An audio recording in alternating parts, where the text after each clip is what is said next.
All Saints Church family. I'm just sending this message with a bit of an update on where we stand looking at our longer term as a church. The pandemic's far from over, but it does feel as if the dust is beginning to settle and we're beginning to be able to see a bit further ahead than we have been able to for a year or so. Certainly we're seeing some really encouraging signs of God bringing new life at All Saints. For example, since July, I should think, almost every single Sunday we've welcomed back to church in person members of our church family who've been watching online since March 2020. It was David and Mary Jones last Sunday, and it's been wonderful to greet people week by week as they've returned for the first time to a church building that in some cases they've been worshipping at for decades and decades.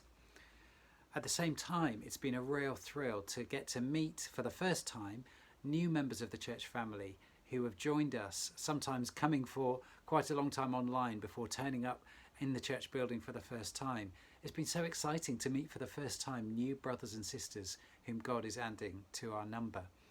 We have a welcome lunch coming up, as you may have heard, on the 21st of November in the church building. We've already got 30 people to invite to that, and I know we have many more to add to that number, so it's a really exciting time. And we also have our Alpha course with 15 guests who are coming to know Jesus and starting to pray for the first time.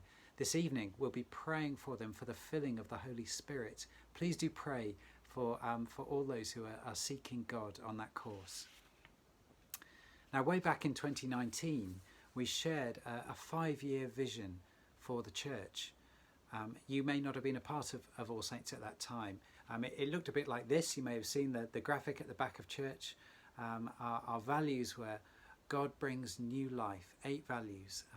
If you want to know more about them, there's the letter that is attached here has some links where you can read more on our website, or if you'd like to know more in depth, you can actually re-listen to those 3 talks that were given at the start of 2019. Now, it may feel like a decade has passed since then, but in fact we're only in year 2 of our 5-year plan. And it amazes me how relevant that vision and that strategy still is, even after all the disruption of the pandemic, about which we knew nothing when it was written. So for this, I thank God. It's a sign to me that it is the Holy Spirit that's leading us in this strategy, because he's never taken by surprise by unexpected events. Over the past 2 years, we've achieved an awful lot of the plan. We've brought Sarah Jones into the clergy team, and she's already had a profound impact on our church, deepening our pastoral care, revitalising our worship, growing our discipleship, renewing the warmth of our welcome. We thank God for the wonderful blessing that she is to us. We've also made great progress in some of the other areas of our vision. In our operations, for example, with the start of Digital Church, developing our congregations with the changing patterns of worship that we've been using, starting our discipleship training centre. And all in all, amazingly, we've seen over £200,000 given towards that vision in the past 2 years. All this should encourage us, I believe, that our direction is Spirit-led and that we should continue to press on. The pandemic has been disruptive, of course, but much of that disruption has been very creative. It's brought new technologies such as live streaming into the building. New teams, lots of our volunteer teams and our staff team have changed significantly over that time. And best of all, it's brought new people to faith, young and old, and into our church family. At the same time, though, that disruption has been really stressful sometimes, hasn't it?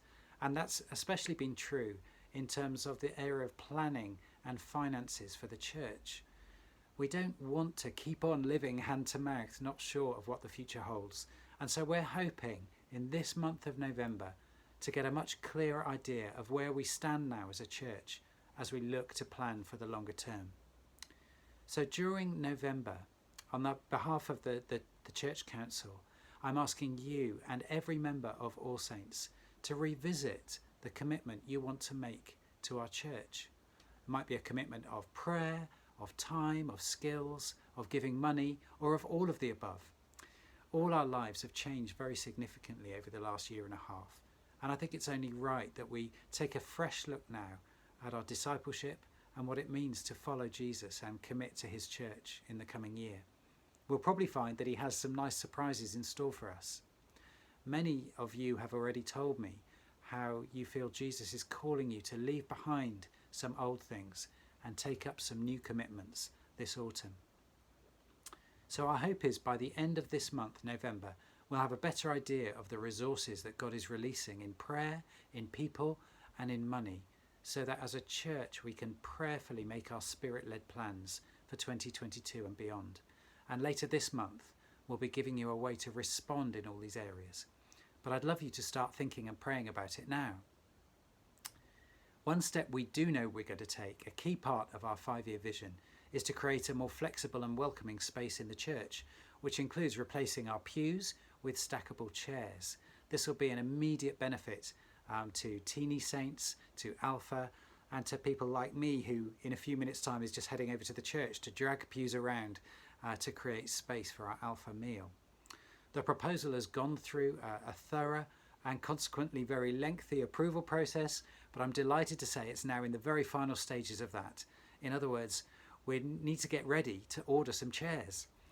The plan is, as you may know, to replace the pews in the side aisle first, that's stage 1, and then after reviewing that first stage to replace the pews in the central aisles. Stage 1 will cost approximately £30,000, and we can avoid a 10% price rise if we can place an order by the end of this month. So if you know you'd like to contribute to making that happen, the fund is now open and a pledge form is attached to this message. We already have substantial funding towards stage 1, so your help at this stage will mean that this long-awaited and important project can get kicked off. And if we can place an order this month, we should have the chairs in February.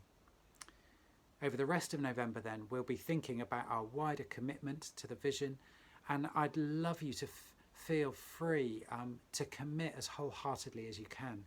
Honestly, if you think, oh, they want a bit more, I'll give just a little bit more, I'd rather that you didn't. I would love people to feel there are things here that I really want to give to, and to give cheerfully and with a full and overflowing heart. We'll be sending out more details on how to do all this in the coming weeks, and we have a church forum in the church on the evening of the 14th of November when you're invited to bring your prayers and your questions. That's all for now. Thank you for listening to this long message. It's an important moment for us as a church, but I want to thank you as I finish for playing your part in the long story of God's work in Marlow. In our day, we're seeing amazing things happen, and I'm so grateful to you for your love, your prayers and your commitment as we follow Jesus and move forward together.